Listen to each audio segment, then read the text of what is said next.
fans and gamers, and welcome to turn number 15.6, the American and the KMT turn. So America has expended much of its strength last turn, defeating the Japanese Navy, and now we need to just take a breath, relax a little bit, reposition ourselves, and gather our strength for the next push. Let's take a look at our economic table and what our purchases are. So this turn, we have 84 bucks to spend. So with those 84, we're getting a free French jet fighter, a British jet fighter, 7 militia, upgrading a militia to an infantry, 2 marines, transport, 3 destroyers, starting 3 light cruisers, getting an infantry, starting an airbase and completing our dry dock, and doing an influence roll on Brazil.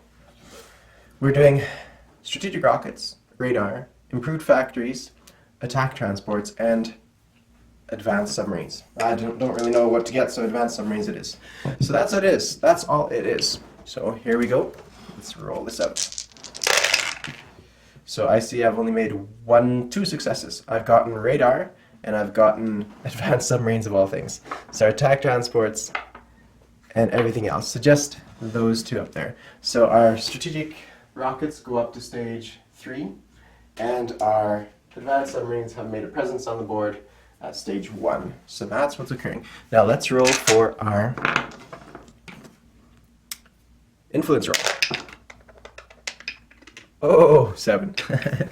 Okay, let's go to combat phase.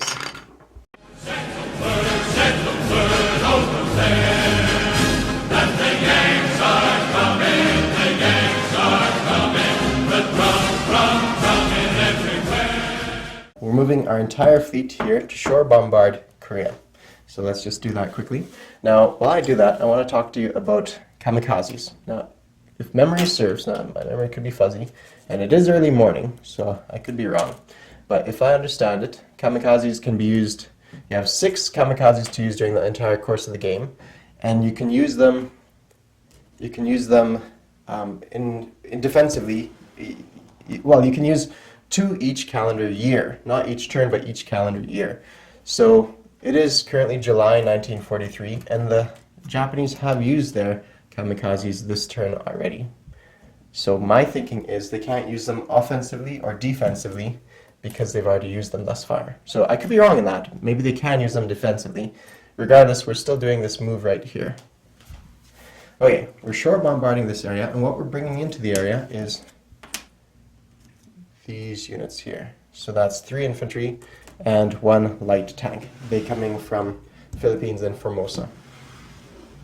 We're also doing 1 more attack, and that is with this air transport unit, and it is, well, you know what we're going to do? We're going to airdrop this unit here into Korea, and 1 of these units is coming to Hokkaido. So you can split your transports and attack multiple areas from the same sea zone, so that's what's occurring. And I believe that's it for our attacks. So let me grab this couple dice. We don't need many, so I'm not going to bring it all to the battle board. So since I have 2 infantry landing, the way I see it is I can roll 2 dice. I could be wrong. This one, I might be able to roll 3, but I think it's just 2 because that's all that's amphibiously landing. Success. So we took out, this is the shore bombardment from the battleships, and so we took out the militia here in Korea. So we've captured Korea. Fantastic. Now since it has an air base here, we're going to land all our aircraft here in Korea as well. So that's 3 fighters, 1 airborne, 2 infantry, and 1 light tank. That's what's going on there. Now that's it for combat. Now non-combat, we have this transport that's going 1, 2, 3 to Wake Island. We are also moving these 2 fleets to Wake Island. So these ones go 1, 2. We could go further if we wished, but we're just going to go here, 1, 2 to this position. Now, that 1 transport is taking 2 infantry here as well. And these 10 light cruisers are coming to this position.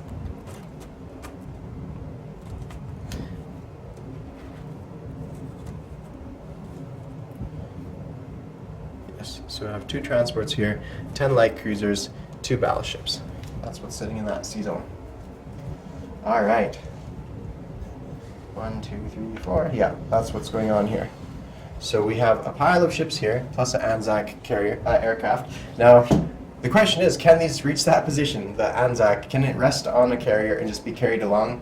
My thinking is yes, it can, but let me know otherwise if you think it can't, because that's worth knowing. So that is our non-combat. Now, we are also going to rail some units from the other coast. So I have a total rail of 4 in America. So I'm going to go ahead and rail 4 units. Yeah, I'm going to rail 4 units, and then we'll move on from there. So I'm going to simply rail 2 militia across. No, I'm going to rail 2 infantry across, rather. And I know rail should come later, but that's what we're doing for right now. Railing 2 dudes across to here. Because we have to be aware that this Japanese destroyer can actually reach that sea zone from its position. 1, 2, 3, 4. So that is something to be concerned about. Okay, and I believe that is it for our action happening on this side. Let's go to the other side of the board. Now, I also need to decrease the income here. Okay, so Japanese now sits at 28, and the Americans are at 70. So that's quite nice. Okay, so this medium bomber is going from this position. We have long range, so 1, 2, 3, 4, 5. We're landing in Mauritania. Now, the rest of the stuff here, so since the Italians are now out of range to hit American coast, we have the freedom to move a few things around. So we're going to rail 2 units up here to Ottawa. I know rail is supposed to come later, but nonetheless. Actually, no, we're going to rail these 2 units from Washington to Ottawa, and these 2 units that were in New York come... No, we don't. Okay, yeah, these 2 units that were in Washington rail up to Ottawa, and these 2 units here stay. Yeah, they stay. Yeah, that would be best. Okay, the only other change we do is 1 unit from Washington rail up and 1 from Caroline. So the guy in Washington simply moves up to the northeast. You know what? He could stay here, actually. That's the capital. Maybe we should reinforce it a bit. We're going to also move 1 militia north to the Caroline, and the one in Caroline is going to move north here. And I think that should about do it. That's just in case I overlooked something and somebody could hurt me in some way. That takes care of that. So, yeah. So we railed 2 up there, railed 2 to the east coast, and now we're going to do this strategic naval move. We're going to transfer this transport, and it's going to go up here to this sea zone, and we're going to drop off 2 units into the England, and I'll show you in a minute. This one here is going 1, 2, 3 to this sea zone, and we're going to be moving this fleet up to here. I'm going to leave it like that. So I have 2 destroyers and 1 torpedo boat destroyer sitting in that position. Over here I have light cruiser, destroyer, and coastal sub. That's what I got going here. In fact, I might send the coastal sub. No, it'll go up there as well. So light cruiser, destroyer in this position, and here I have 2 destroyers, coastal sub, torpedo boat destroyer, and transport. So that's what happened there. All right. I know what I'll do. That's what we'll do. One of these destroyers is going to go all the way up north, actually. 1, 2, 3, and reinforce. No, we don't need to. Okay, sorry about that. That's it. Okay, so over here, we make some more moves. These 2 units are dropping off in Scotland. That's what's going on there. And within Scotland, we're going to rail 1 of these dudes up north to Scotland as well. So from the British Midlands, he goes all the way to the northernmost. So I have 3 infantry, 1 militia there. I have 3 infantry, 2 militia here, and down here 3 infantry and 6, 7 militia, 3 fighters. So that takes care of all of our non-combat. Now I'm placing units on the board. So I'm going to be placing our jet fighter is going to arrive in the British Midlands right here. Then I'm going to be placing our Free French unit right here. One of these should actually be here in the sea zone. So these are jet fighters. All right, what else do we do? Place units on the board. So we are going to be placing the transport that we purchased is coming over here. And then we have a pile of other units. So I'm going to place 1 infantry. Oh, you know what? Yeah. Oh well. 1 infantry here, and let's say 1 Marine right here. That would be worth it. So that means I need to grab another chip for the other side to place my Marine on the far side of the world. So let's go there now and have a look. So these Marines here, well, 1 Marine is coming to San Francisco. That's where he's going to be built. Boom. And now I have the rest of my units to place on the board, and I'm going to just carry the whole damn little book I have everything on and bring it over here. I think that'd be much simpler than running back and forth with stuff in my hand. Okay, so this is my purchases. So these 3 destroyers are going off the coast of San Francisco. 1, 2, 3, because we need a constant influx of ships coming in. Then I have this, well, the militia. So I'm placing 1 militia here in Hawaii. I'm placing 2 militia in the Philippines. I'm placing 1 militia in Formosa. I'm placing 1 militia, and I need to grab a chip for it. So what I'll do is I'll switch this one out. It's going to go into Bonin Island, and that leaves me with 2 militia left over.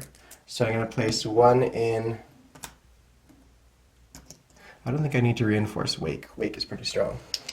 So what I'll do is I will place, do we have any other colonies anywhere I need to be concerned about? I'm going to be, I have too many militia now in hand. Okay, so what I'm going to do is I'm going to place 1 militia, I suppose, up here in San Francisco. And I suppose I will put 1 militia at Wake Island. That seems to be a nice spot for it, especially since I'm fortifying it a little bit. So yeah, 1 goes over here. 3, 4. You know what? I will actually, instead of there, I'll place it in Hawaii, because Hawaii is a nice forward base. And, well, sometimes it's just worthwhile having a few extra units here and there. Nope. Nope, I remember now what I was going to do. It's going to be in Wake Island. That's what, sorry, Volcano Island. Volcano Island is where we're going to place that. Alright, now we still have to do our place units. So we're placing, actually, beginning our dry dock at Volcano Island.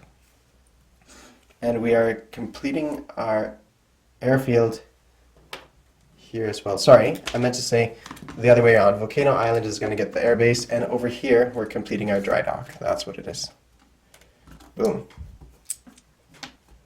Alright. Now our infantry that's upgraded is going to go right here. So the 1 militia we placed and the other one was upgraded. And lastly we have 3 destroyers, 3 light cruisers that are simply going to be placed on our production queue. And that's it. Now we just simply have to roll for our economy. So that's 2 dice, 12. And for our income increase, 7. Okay, so we have 7 increase. So our current amount that we're getting into, 1, 2, 4, 5, 6. So that's 70. Then we get our bonus of 12, plus we get our bonus of 5. So next turn we have 1, 2, 3, 4, 5, 6, 7, 8, 18, 9 bucks to spend. That is it. That is all. So the Americans have made some inroads this turn on attacking those dastardly Japanese and threatening their coastal regions at the very least. So that's what's occurring this turn. This turn, the victory points have shifted considerably. We have a drastic change. The Allies have gone up from 7 to 11, which is pretty good news for them. And the Comintern have dropped down by 1, and the Axis have gained 1 victory point. I believe it is. Maybe it was the same before, but we've recalculated it, make sure it's correct. Now, part of the reason is Japan, I thought because they lost Philippines, they would be down at 17, but turns out they still have 4 victory points, and they're still at the max. And they also have this Cochrane China, which again, gives them this +1 here. So I don't even need to add it on there, but yeah, they're still got a good bit of victory points.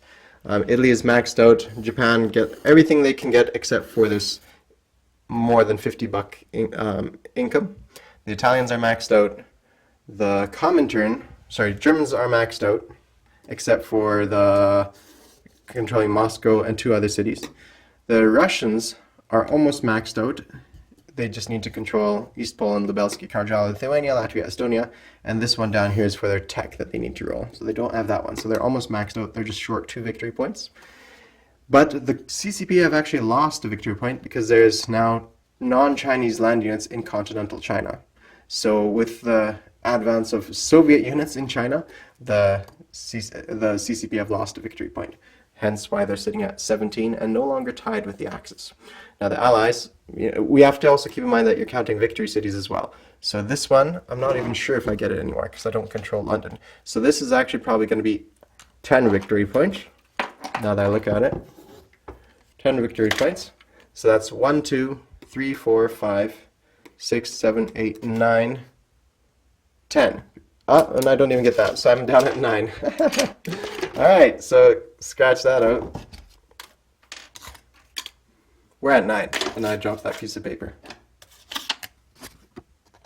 We're getting to see how the sausage is made here. It's interesting, I look at this multiple times, calculate it, and then it always still changes. Okay, so 9 victory points is what I got here, because the CCP the KMT don't have expel foreign influence. That is it. So we're looking at 9, 17 to 18. So the Axis have taken a lead here on us. Okay, everyone. Thank you all for watching. Cheers.